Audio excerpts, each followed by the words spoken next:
Taking a look at practice questions on page 218. Number 2, this is all involving gravitational fields, right? Remember, we talked about gravitational fields yesterday. There are, a gravitational field is a region surrounding an object with mass that will produce a force if there's something there to experience it. Force is a push or pull. You need something to cause it and something to experience it. A field is just that thing that dents the fabric of space-time, and the field is the way of describing gravity in the absence of having something experiencing the gravity. We learned 2 equations for gravitational field yesterday. First one we call the producer equation. That's when we have information about what causes the field. Gm over r squared. Similar to the force of gravity equation, Gm1 m2 over r squared. So be careful you don't get the 2 mixed up. We had a second equation as well. This is the experiencer equation.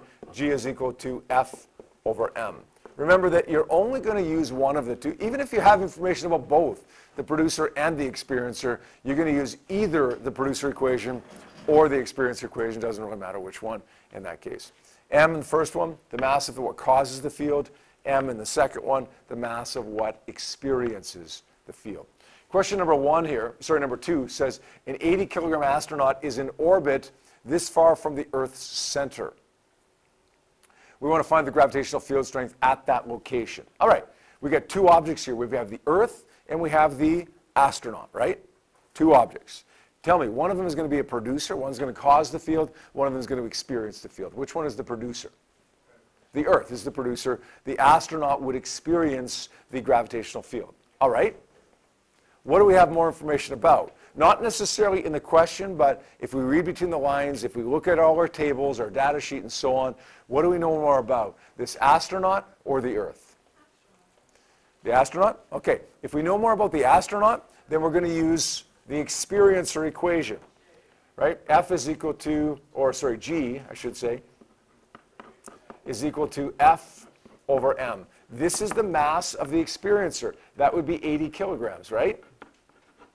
What's F stand for? The force experienced by the astronaut. Do we know what that is? We don't. We don't actually know what that force is, right? Okay, that might not be helpful. Let's try using information about the Earth then, the producer, okay? Let's try that. Let's say G is equal to Gm over r squared. Do we know what big G is? Sure we do. 6.67 times 10 to the minus 11. Do we know what m is? Producer equation, right? Do we know the mass of the Earth? The mass of the producer? Yes. 5.97 times 10 to the 24 kilograms. Okay, so far so good. Do we know what r is? The distance from the center of the Earth? Yeah, it's 3.20 times 10 to the 4 kilometers, or 3.20 times 10 to the 7 meters, because we have to multiply the kilometers by 1,000 to get meters, right? What do we know more about, the producer or the experiencer? Turns out we know more about the producer, so we end up using the producer equation. Now, whoever it was that said first that we know more about the astronaut, the experiencer, that's fine, right? What happened when we wrote down the experiencer equation and then we started trying to solve it that way? We didn't have enough information, but we caught that, right? We realized that. It's not like we're going through that and getting the wrong answer. We go through that, we realize we're missing something. We try using information about the producer and we discover, hey, we have enough to do it this way. So let's do that. Keeping in mind that this experiencer equation is valid. We're allowed to try it. We just don't have enough information to do it. It's kind of like, remember back near the beginning of the year when we had those group A, group B? All those acceleration equations, remember those? You could try whatever equation you wanted as long as it was a problem involving acceleration. And if it didn't work, what did you do? Try another one. Same deal here. Okay, try experiencer, that's fine. Doesn't work? All right, try the producer. Okay, let's pull out the calculator now and see if we can get an answer for this. Let's say 6.67 times 10 to the negative 11. See what I do there? Like, I show you this like most days, but yet I walk around and I still see people doing this. I still see people saying 6.67 times 10 to the negative 11. Don't do it that way. Don't do it that way. Okay, sometimes it will work out for you. Okay, but when you do it my way, it will always work out for you.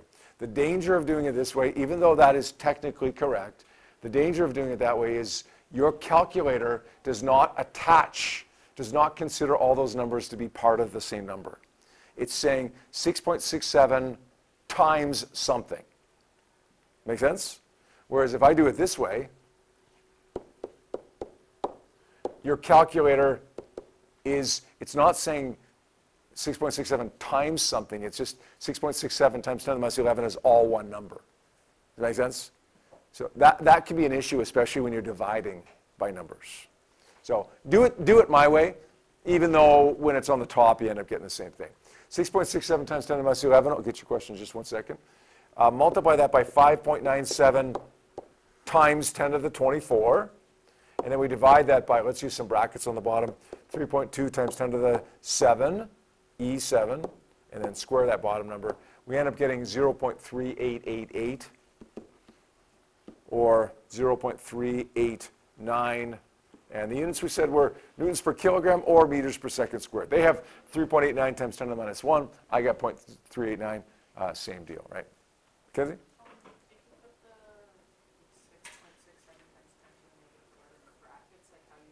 Yeah, it would. And when it's on the top, you're okay anyways. Okay? But watch what happens. Watch what happens if I do this. Okay? 6.67 times 10 to the negative 11. Okay? That actually works if the number is on the top. So I'll go with that. Times 5.97, whoops, times 10 to the 24. Okay, that actually works if you're on the top. Now, but if I do this, divide it by 3.2 times 10 to the 7, if I start doing that on the bottom, then what the calculator is going to do is calculate the top number, divide by 3.2, and then multiply the whole thing by 10 to the 7, as opposed to just the bottom. Does that make sense? So that's why I want to avoid doing that. Okay, what's the next part of the question asked me? What would be the magnitude of the field strength if the astronaut is orbiting the moon with the same separation distance? Let's use the same equation, the producer equation. But this time we use the mass of the moon, right? 6.67 times 10 to the minus 11 times the mass of the moon. I don't remember what that is. 7.35 times 10 to the 22.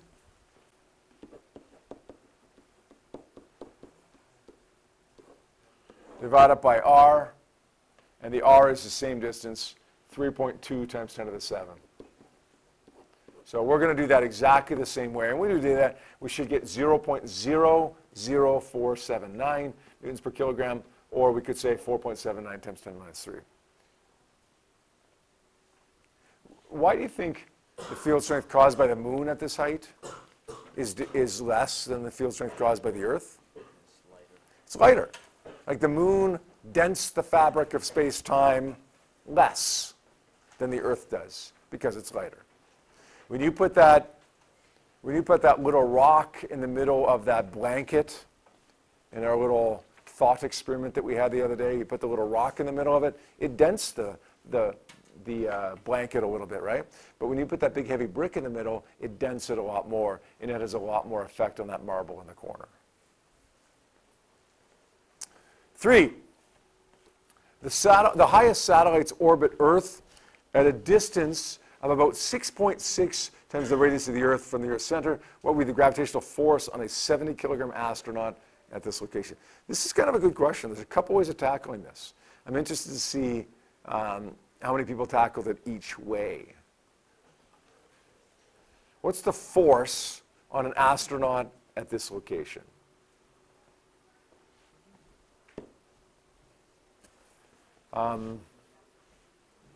Anybody have an idea for me? What do you want to do? Yep, Mackenzie?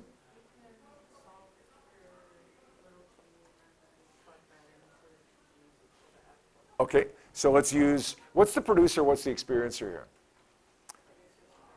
The Earth is the producer, the satellite would be the experiencer, right? Okay, so you're right, we could solve for the field produced by the Earth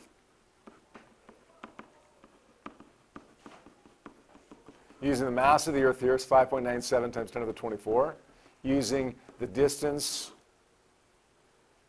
from the Earth's center, 6.6 times the radius of the Earth. What is the radius of the Earth? 6.387. 6.38 times 10 to the 6.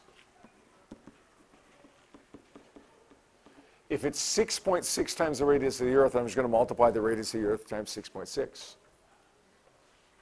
Okay, I solve that. Let's do that on the calculator here. Let's get that bottom number first, because that looks kind of ugly. 6.6 times 6.38. Look at what I'm doing here. Second function, EE. 6. Let's get that number, square it. And then let's take the top number, 6.67 times 10 to the minus 11 times 5.97 times 10 to the 24. Let's divide that by the bottom number, and we end up getting 0.22458.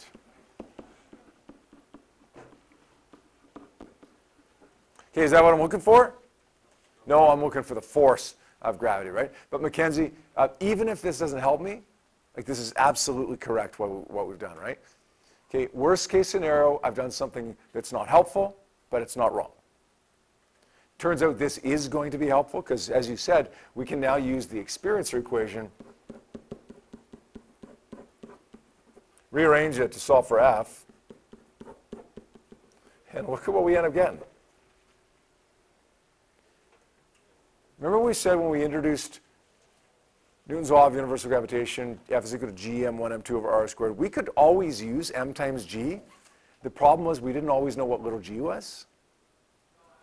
Mackenzie just found little g. It's not 9.81.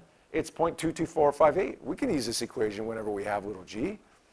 Mass is 70 kilograms, the mass of the experiencer, times 0.22458. And that should give me a value, I think, of 16 newtons. Good. Anybody do it a different way? Anybody do it a different way? No, I'm surprised. So, like, let's go back to Unit 2, dynamics. We had the equation F is equal to m times g. We could have solved this problem then if we knew what little g was, right? If it was on the surface of the Earth, we could have made a little g 9.81 and we could have solved this problem. But we didn't know what little g was. Well, now we know how to find a little g. So we're good to go. We can still use this equation if we know what little g is.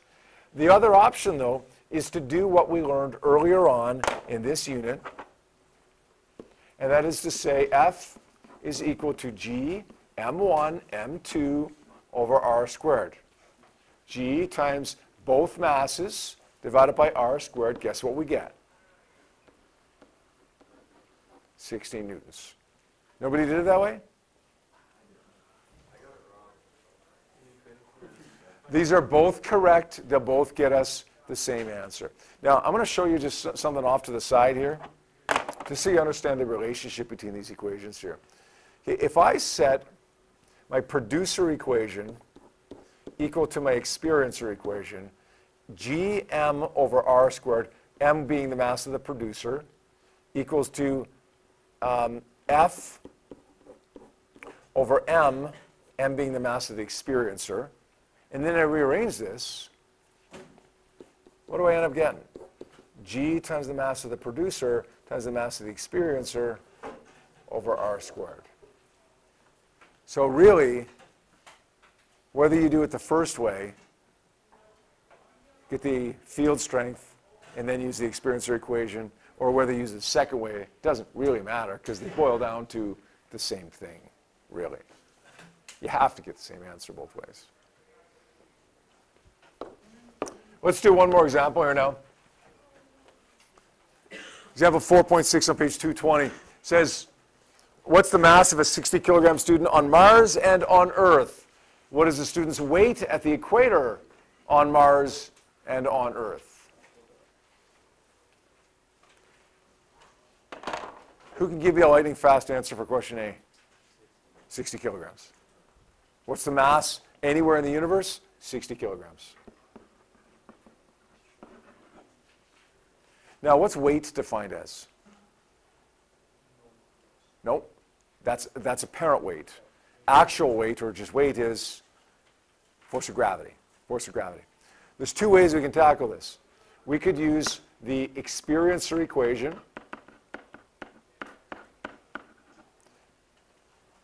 but we don't know what little g is. We could find little g.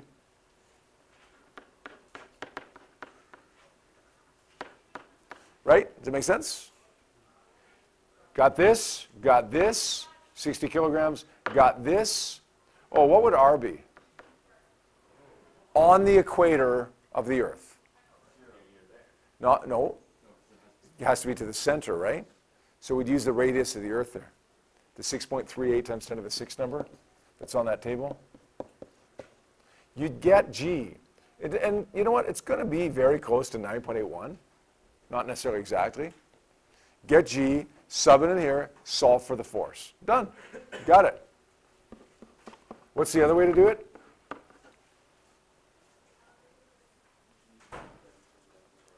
Sorry? Yeah. Yeah, the other way to do it, question B, doesn't really matter. The weight is the force of gravity, G m1 m2 over r squared. Okay, either way you do it, you're going to get the same answer.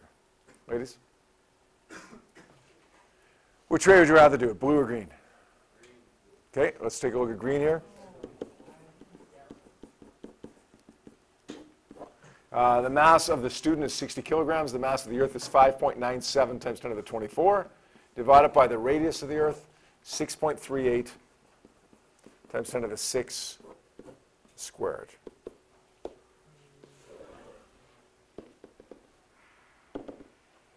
I'll do that bottom number first, 6.38 times 10 to the 6. Then I'm going to do the top number, 6.67 times 10 to the negative 11 times 60 times 5.97 times 10 to the 24. Divide it by that bottom number, 586, 587 I guess it is. Try it the blue way. You're going to get the same answer. Because remember what we said just a minute ago? Like doing the two field equations, combining them, using them both, is really the same thing as using Newton's law of universal gravitation. Of course it is. They have to agree with one another. Otherwise, something would clearly be wrong.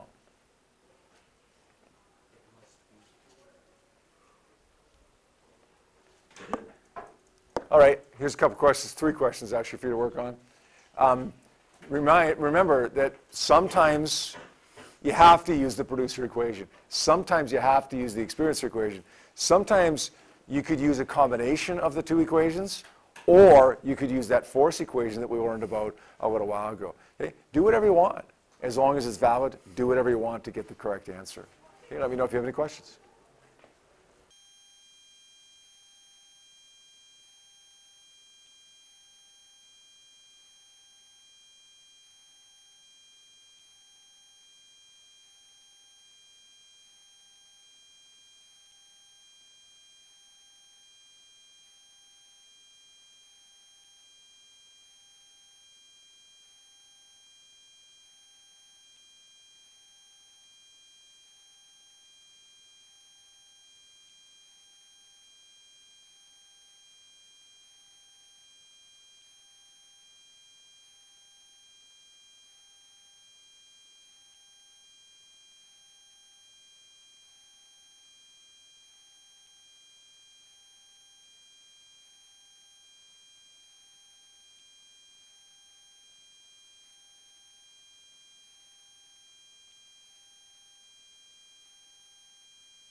Let's take a look at number 3 now, this time with some sound. We'll do 3A as well, since you want us to do number 3B. 3 says, what's the magnitude of the gravitational field strength at the equator on Uranus' surface?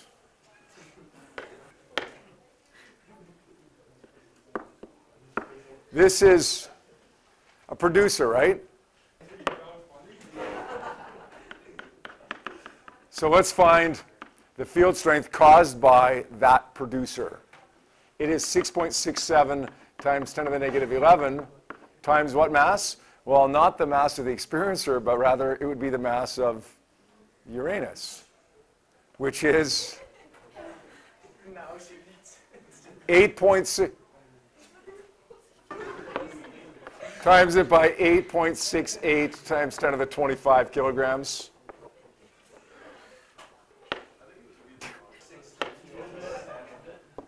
Divided by the radius squared, 2.56 times 10 to the 7 meters, and we square that. When we do that work, when we do that math here, it's going to work out to be 8.83, and we could say it's newtons per kilogram, or we could say 8.83 meters per second squared. So it's slightly less than the gravitational field on Earth, which is about 9.81 depending upon location. Now, if you want to compare how your weight would change, compare means what? Divide. We can actually divide the weights, the two different weights, but because the weights are proportional to the field strength, we could just divide the field strengths as well. So let's do that. Let's say the ratio is equal to 8.83 divided by, what are we going to use for the surface of the Earth? We could calculate it, but what's it probably going to be? 9.81.